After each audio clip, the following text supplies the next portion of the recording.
Hello programmers, welcome to the rising programmers. আমি শাহাদাত হোসেন আছি আপনাদের সাথে এবং সেই সাথে ওয়েলকাম করছি বাংলায় পাইথন টিউটোরিয়ালের 14 নম্বর পর্বে।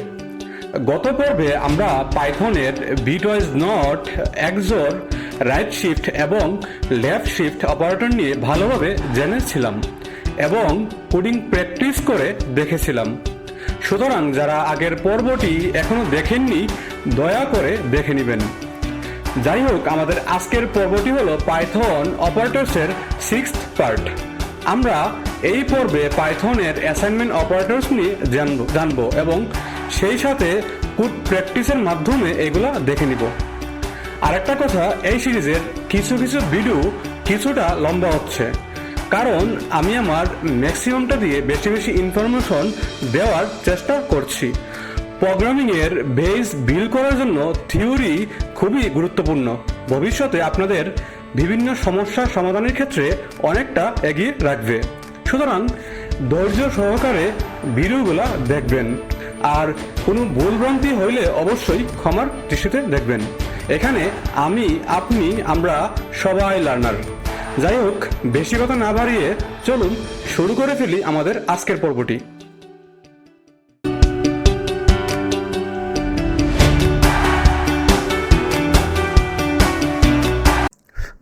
একটা মজার ব্যাপার কি জানেন, সেটা হলো অ্যাসাইনমেন্ট অপারেটরস নিয়ে আমরা অলরেডি জানি এবং সেই সাথে আমরা অনেকবার গত পর্বগুলোতে ব্যবহার করেছি। আমরা প্রতিবার যখন ভেরিয়েবল ডিক্লেয়ার করেছি তখনই আমরা এই অপারেটর ইউজ করেছি। আমরা যখন ভেরিয়েবল নিয়ে জেনেছিলাম তখন আমি বলেছিলাম যে এই জিনিসটাকে অ্যাসাইনমেন্ট অপারেটর বলা হয়। তো আমরা যখন ভেরিয়েবল ডিক্লেয়ার করি তখন কিভাবে করি, আমরা একটা ভেরিয়েবলের নাম দিই, তারপর ইকুয়াল সাইন ইউজ করি, তারপর ওইটাতে ভ্যালু স্টোর করি। তো এখানের ইকুয়াল সাইনটাকে বলা হয় অ্যাসাইনমেন্ট অপারেটর। কত সহজ, তাই না? সুতরাং পাইথনের অ্যাসাইনমেন্ট অপারেটরস একটা ভেরিয়েবলের মধ্যে ভ্যালু স্টোর করার জন্য ব্যবহার করা হয়। যেহেতু আমরা এটা নিয়ে ভালোভাবে জানি সেহেতু আর ডিটেলসে যাচ্ছি না। এখন আসুন পাইথনে কত ধরনের অ্যাসাইনমেন্ট অপারেটর রয়েছে এগুলো নিয়ে আলোচনা করি। তো পাইথনে 14 ধরনের অ্যাসাইনমেন্ট অপারেটরস রয়েছে। তো এগুলো নিয়ে বিস্তারিত জানার কিছুই নাই। আমি 1-2 লাইনে প্রতিটা অ্যাসাইনমেন্ট অপারেটর নিয়ে বলে যাব এবং 5-6টা অ্যাসাইনমেন্ট অপারেটর নিয়ে কোড প্র্যাকটিস করব, আর বাকিগুলো আপনারা নিজে প্র্যাকটিস করবেন। এগুলা খুবই সহজ, আপনারা একটু দেখলেই পারবেন। যাই হোক, আমরা প্রথমেই আসি অ্যাসাইনমেন্ট অপারেটরে। এইটা নিয়ে কিছু বলার নাই, আমরা জানি যে এটা দিয়ে ভেরিয়েবল অ্যাসাইন করা হয়। তারপরটা হলো এডিশন অ্যাসাইনমেন্ট অপারেটর। সে ফার্স্টে ভ্যালু অ্যাড করবে, তারপর অ্যাসাইন করে দিবে। যদি একটা এক্সাম্পলে যাই, এখানে x plus equal to Y মানে হলো x equal to X plus Y. সে ভ্যালু অ্যাড করছে এবং অ্যাসাইন করে দিচ্ছে। একইভাবে বাকি সবগুলো অ্যাসাইনমেন্ট অপারেটর কাজ করে থাকে। তারপর আসি সাবট্রাকশন অ্যাসাইনমেন্ট অপারেটরে। সে ফার্স্টে বিয়োগ করবে, তারপর অ্যাসাইন করে দিবে। এরপর মাল্টিপ্লিকেশন অ্যাসাইনমেন্ট অপারেটর, সেও একই কাজ করবে, মানে গুণ করবে, পরে অ্যাসাইন করে দিবে। একইভাবে ডিভিশন অ্যাসাইনমেন্ট অপারেটর আগে ভাগ করবে, তারপর অ্যাসাইন করে দিবে। তারপর মডিউলাস অ্যাসাইনমেন্ট অপারেটর আগে ভাগশেষ বের করবে, তারপর অ্যাসাইনমেন্ট করে দিবে।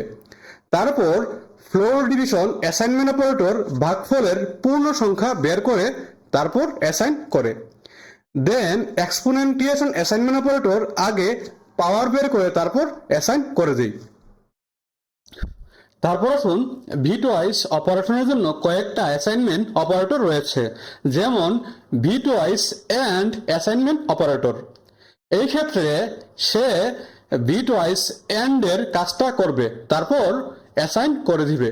একইভাবে আমরা উদাহরণে দেখতে পাচ্ছি bitwise or assignment, bitwise XOR assignment operator, bitwise right shift assignment, bitwise left shift assignment সেইমভাবে কাজটা করবে। ফাইনালি পাইথনের 3.8 ভার্সন থেকে একটা অ্যাসাইনমেন্ট অপারেটর যুক্ত হয়েছে। এটার নাম ওয়ালরাস অপারেটর বা অ্যাসাইনমেন্ট এক্সপ্রেশন অপারেটর। এটি একই সাথে একটি ভেরিয়েবলে ভ্যালু অ্যাসাইন করে এবং ব্যবহার করার সুযোগ করে দেই। যদি উদাহরণ হিসেবে দেখি, এই প্রোগ্রামটার মধ্যে রেজাল্ট ভেরিয়েবলকে আলাদাভাবে ডিক্লেয়ার করতে হয় নাই। প্রিন্ট ফাংশনের মধ্যেই ওয়ালরাস অপারেটর ইউজ করে রেজাল্ট ভেরিয়েবলের মধ্যে নাম্বার ভেরিয়েবলকে 2 দিয়ে গুণ করা হয়েছে। তার মানে সে একসাথে দুইটা কাজ করেছে। সুতরাং আশা করি বুঝতে পেরেছেন। তো এই হলো অ্যাসাইনমেন্ট অপারেটরসের 14টা টাইপস। চলুন আমরা কয়েকটা প্র্যাকটিস করে নিই। তো চলুন ভিএস কোডে যাওয়া যাক। আমরা একটা ফাইল ক্রিয়েট করব। এটার নাম দিলাম assignment underscore operators dot P Y, assignment underscore operators dot P Y. চলুন ফার্স্টে দুইটা ভেরিয়েবল ডিক্লেয়ার করে নিই। Let's say x is equal to 5, তারপর y ইজ ইকুয়াল টু 3। তো আমরা ভেরিয়েবল ডিক্লেয়ার করার মাধ্যমে অ্যাসাইনমেন্ট অপারেটর ব্যবহার করে ফেললাম। তারপর আসুন এডিশন অ্যাসাইনমেন্টে আমরা কমেন্ট করে নিব। So let's say hash addition then assign, তারপর x plus is equal to y আমরা প্রিন্ট করে নিব। সো প্রিন্ট, তারপর প্যারেন্থেসিসের ভিতরে আমরা লিটারাল স্ট্রিং ইউজ করব। এডিশন অ্যাসাইন কোলন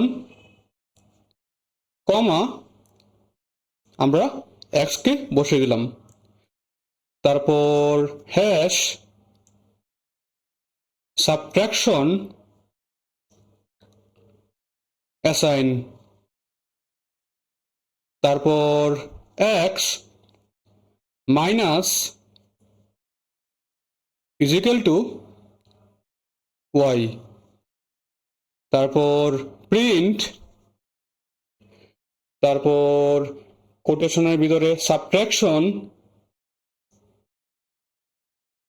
অ্যাসাইন, তারপর কোলন, তারপর কমা আমরা x কে বসিয়ে দিলাম, তারপর হ্যাশ মাল্টিপ্লিকেশন অ্যাসাইন, তারপর x দেন মাল্টিপ্লিকেশন অ্যাসাইনমেন্ট সাইন, তারপর y, তারপর প্রিন্ট দেন কোটেশনের ভিতরে মাল্টিপ্লিকেশন, তারপর অ্যাসাইন, তারপর কমা দেন আমরা আবারও x ভেরিয়েবলকে বসিয়ে দিলাম। তারপর চলুন ডিভিশন অ্যাসাইনমেন্ট নিয়ে কাজ করি। সো হ্যাশ ডিভিশন অ্যাসাইন, তারপর x ডিভিশন অ্যাসাইনমেন্ট অপারেটর, তারপর y, তারপর প্রিন্ট, তারপর কোটেশনের ভিতরে ডিভিশন অ্যাসাইন কমা x ভেরিয়েবলটাকে বসিয়ে দিলাম। তারপর চলুন ফ্লোর ডিভিশনে আসি। সো হ্যাশ ফ্লোর ডিভিশন, তারপর অ্যাসাইন, তারপর x, তারপর ফ্লোর ডিভিশন অ্যাসাইনমেন্ট অপারেটর, তারপর y, তারপর প্রিন্ট, তারপর কোটেশনের ভিতরে ফ্লোর ডিভিশন, তারপর অ্যাসাইন, তারপর কমা, তারপর x কে বসিয়ে দিলাম। তারপর চলুন বিটওয়াইজ অ্যাসাইনমেন্ট অপারেটরস থেকে দুইটা প্র্যাকটিস করে নিই। 13-14টা একসাথে লিখলে ভিডিওটা অনেক বড় হয়ে যাবে, সেই জন্য আমরা বাকিগুলা লিখলাম না, আপনারা বাকিগুলা প্র্যাকটিস করে নেবেন।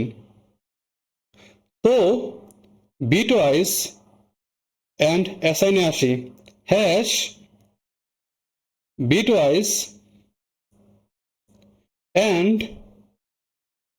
অ্যাসাইন, তারপর এক্স, তারপর বিটওয়াইজ অ্যান্ড অ্যাসাইনমেন্ট অপারেটর, তারপর ওয়াই, তারপর প্রিন্ট কোটেশনের ভিতরে বিটওয়াইজ অ্যান্ড অ্যাসাইন, কমা আমরা এক্সকে বসিয়ে দিলাম।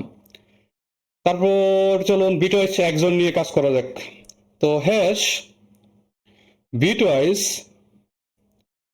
এক্সর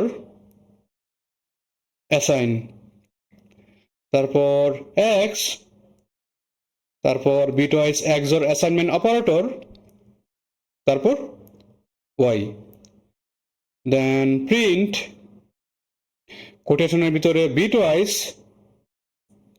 এক্সর অ্যাসাইন, তারপর কমা আমরা ফাইনালি এক্স ভেরিয়েবলটাকে বসিয়ে দিলাম। তো চলুন আমরা এটাকে রান করে ফেলি। আমরা কন্ট্রোল এস দিয়ে সেভ করে নিলাম, তারপর ভিউ থেকে টার্মিনালটা ওপেন করলাম। আমরা লিখলাম python assignment underscore operators dot P Y, আমরা এন্টার প্রেস করলাম। তো আমরা আমাদের আউটপুটটা দেখতে পাচ্ছি, সেই সাথে আমাদের প্রোগ্রামে একটা এরর আসলো। এররটা দেখাচ্ছে type error, unsupported operant types for bitwise and assign operators, তারপর ফ্লোট অ্যান্ড ইন্টিজার। এটার কারণটা নিয়ে যদি আলোচনা করি, এখানে এডিশন অ্যাসাইনের ভ্যালু দেখাচ্ছে 8, তারপর সাবট্রাকশন অ্যাসাইনের ভ্যালু 5, তারপর মাল্টিপ্লিকেশন অ্যাসাইনের ভ্যালু 15, তারপর ডিভিশন অ্যাসাইন 5.0 এবং ফাইনালি ফ্লোর ডিভিশন অ্যাসাইন 1.0। তারপর এই এররটা আসছে কারণ আমরা জানি যে পাইথনের interpreter line by line code read করে এবং এক্সিকিউট করে, সেই জন্য সে ফ্লোর ডিভিশন পর্যন্ত কোনো এরর পায় নাই এবং আউটপুট এই পর্যন্ত দিয়েছে, তারপর এররটি শো করেছে। এখন কেন এই টাইপ এররটা আসছে, আমরা জানি যে পাইথনের বিটওয়াইজ অপারেটর শুধুমাত্র ইন্টিজার ভ্যালু নিয়ে কাজ করে। আমাদের এখানে এক্স এর মান প্রতিটা অপারেশনে পরিবর্তন হচ্ছে। একদম ফার্স্টে এক্স এর মান ছিল 5, যেটা প্রতিটি অপারেশনে পরিবর্তন হচ্ছে, মানে সাবট্রাকশন অপারেশনে এসে এক্স এর মান ভিন্ন হচ্ছে, তারপর মাল্টিপ্লিকেশনে এসে ভিন্ন হচ্ছে। একইভাবে পরিবর্তন হইতে হইতে সে ফ্লোট নাম্বারে পরিণত হয়েছে। আর এক্স এর মান যে পরিবর্তন হচ্ছে এটার প্রমাণ হলো শুরুতেই এডিশন অ্যাসাইনের মান দেখাচ্ছে 8, তার মানে 5 + 3 = 8 হয়, তাই না? কিন্তু সাবট্রাকশন অ্যাসাইন ভ্যালু দেখাচ্ছে 5, বাট 5 এর সাথে 3 কে সাবট্রাক্ট করলে হওয়ার কথা 2, is not it?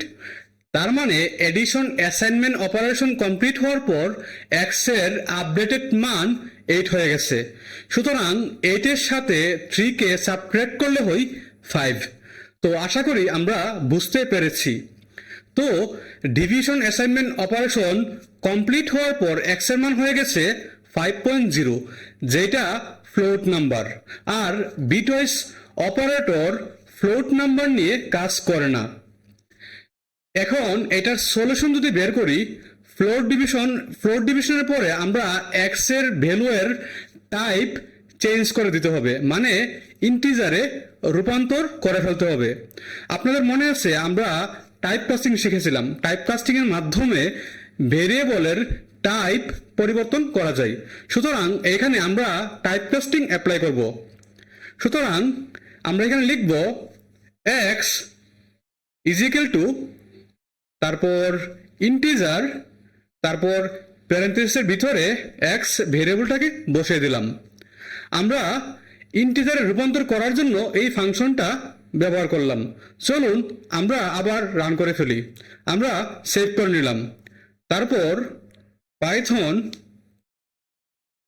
Assignment underscore operators dot py। তো এই যে আমাদের আর এররটা দেখাচ্ছে না, এবং বিটওয়াইজ অ্যান্ড অ্যাসাইনের মান 1, তারপর বিটওয়াইজ এক্সর অ্যাসাইনের মান দেখাচ্ছে 2। তো যখনই আমরা বিটওয়াইজ অপারেটর নিয়ে কাজ করব, তখন ভ্যালু যদি ইন্টিজার না হয়, তাহলে আমরা টাইপ কাস্টিং এর মাধ্যমে ইন্টিজার করে নিব। সুতরাং আশা করি আমরা অ্যাসাইনমেন্ট অপারেটরস কি, তারপর কি ধরনের অ্যাসাইনমেন্ট অপারেটর পাইথনে রয়েছে এবং কিভাবে অ্যাপ্লাই করতে হয় আমরা ভালোভাবে বুঝতে পেরেছি। And that's for now. দেখা হবে পরের পর্বে। সবাই ভালো থাকবেন, সুস্থ থাকবেন এবং সবাইকে নিয়ে সুন্দর একটা জীবন উপভোগ করবেন।